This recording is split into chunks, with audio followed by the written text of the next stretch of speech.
টোকাইদের কাছ থেকে কেজি দরে নষ্ট মোবাইল কিনে তার ভেতরে থাকা 24 ক্যারেটের গোল্ড বের করে নিজের জীবন পাল্টে দিয়েছে পাকিস্তানি যুবক ফরাজি। পুরনো আমলের সকল মোবাইল ফোনের সার্কিটে নির্দিষ্ট পরিমাণ গোল্ডের ব্যবহার হতো, আর চালাক যুবক ফরাজি খুব ভালো করে জানে এই নষ্ট মোবাইলগুলোকে আগুনে পুড়িয়ে তার সার্কিটের ভেতরে থাকা সকল মেটাল কম্পোনেন্টকে উত্তপ্ত আগুনে গলিয়ে এর ভেতর থেকে স্বর্ণকে 8-10টি ধাপে কিভাবে বের করতে হবে সেই জ্ঞান ফরাজি জানে।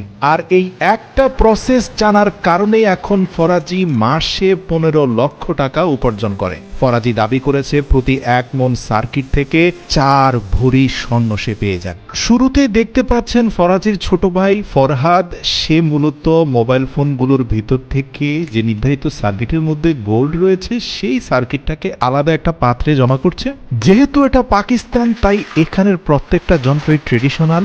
দেখতে পাচ্ছেন একটা ট্রেডিশনাল গ্রাইন্ডারের মধ্যে সবগুলো সার্কিটকে রেখে তীব্র বেগে আগুনের স্প্রে চালু করে দেওয়া হয়েছে। পাইপ দিয়ে বের হওয়া তীব্র গ্যাসের প্রেসারের সাথে উত্তপ্ত আগুন ভিতরের সার্কিটগুলোকে পুড়িয়ে দিচ্ছে, যার ফলে এই দীর্ঘ সময়ের স্পিনিং এবং হিটিং প্রসেসের মাধ্যমে সব মেটাল কম্পোনেন্ট মানে কলকব্জা সব আলাদা হয়ে যাচ্ছে। আপনারা দেখতে পাচ্ছেন এখানে প্রায় 1 মণ পরিমাণ গ্রাইন্ডিং করা সার্কিট রয়েছে। এখন এই সার্কিটের মধ্য থেকে যেই কম্পোনেন্টগুলো পিওর স্টিলের সেগুলোকে হাত দিয়ে আলাদা করে ফেলা হচ্ছে, যেগুলোতে সম্ভাব্য গোল্ড রয়েছে সেগুলোকে একেবারে ট্রেডিশনাল ওয়েতে মাটি চাপা দিয়ে পোড়া দেওয়া হচ্ছে। কোরিয়া জাপান হলে হয়তো আপনি এখানে স্বয়ংক্রিয় অনেক মেশিনের ব্যবহার দেখতেন। যেহেতু এটা পাকিস্তান, তাই মাটি চাপা দিয়ে গাড়ির পুরনো মোবিল ছিটিয়ে সেখানে আগুন ধরিয়ে দেওয়া হলো। প্রাথমিক আগুনে পুড়ে যাওয়া সার্কিটগুলোকে একেবারে মিহি করে ফেলার জন্য আরেকটা ট্রেডিশনাল গ্রাইন্ডারের মধ্যে সংযুক্ত করা হলো, যেটা স্বয়ংক্রিয়ভাবে চালিত হয়ে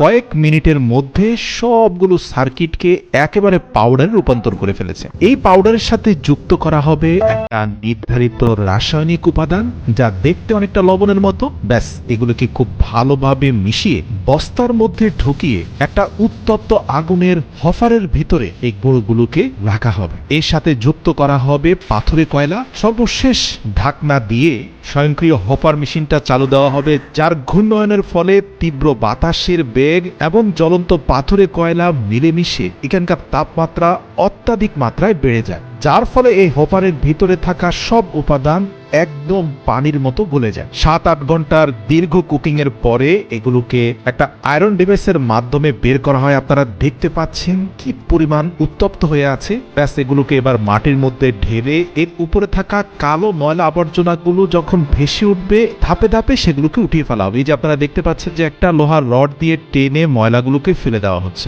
আর আপনারা জানেন মেটালের সাথে অন্য উপাদান সহ সব যখন গলিয়ে ফেলা হয়, মেটাল কম্পোনেন্ট নিচে পড়ে যায় আর ময়লা আবর্জনাগুলো উপরে ভেসে আসে। তো যাই হোক, পানি ছিটিয়ে বেশ কয়েকটি ধাপের পরে একটা শক্তপোক্ত ধাতব উপাদান পাওয়া গেল, যা সার্কিট থেকে বের হয়েছে। প্রিয় দর্শক, মনে রাখতে হবে এর ভেতরে কিন্তু গোল্ডের উপাদানও রয়েছে। এবার লোহার কড়াইয়ের মতো বেঁচে থাকা এই লৌহ দণ্ডটাকে আবারও ট্রেডিশনাল ওয়েতে কয়লা ছিটিয়ে আগুন ধরিয়ে হোপারের মাধ্যমে তীব্র বাতাসের প্রবাহ সৃষ্টি করে এটাকে চতুর্থ ধাপের মতো আবারও গলানো হয়েছে। আর একজন ব্যক্তি দূর থেকে আরেকটা লোহার ডিভাইসের মাধ্যমে ময়লাগুলো ভিতর থেকে বের করে নিয়ে আসার চেষ্টা করছে।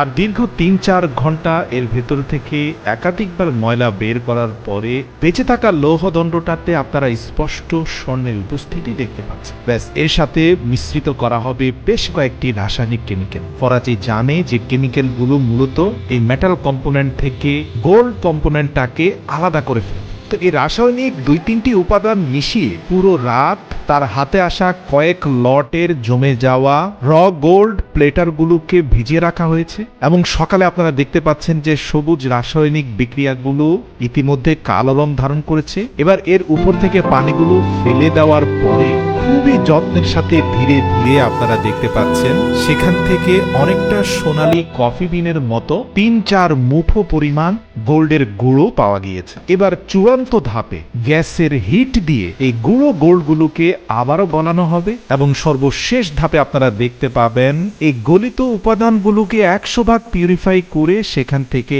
24 ক্যারেটের গোল্ডের টুকরোটা বের করে নিয়ে আসা হবে। আর এরকম ছোট্ট গোল্ডের কয়েকটি টুকরো ফরাজি প্রতিদিন বের করে নিয়ে আসে। সত্যি বলতে ইচ্ছে থাকলে আল্লাহ তাআলা মানুষকে কত জায়গা থেকে রিজিক দিতে পারেন তা এই প্রসেস না দেখলে আমি নিজে উপলব্ধি করতে পারতাম না। মানুষের জন্য পুরো দুনিয়ার জমিনে রিজিক ছড়িয়ে ছিটিয়ে রয়েছে, তবে তা পেতে আপনাকে অনুসন্ধানী চোখ রাখতে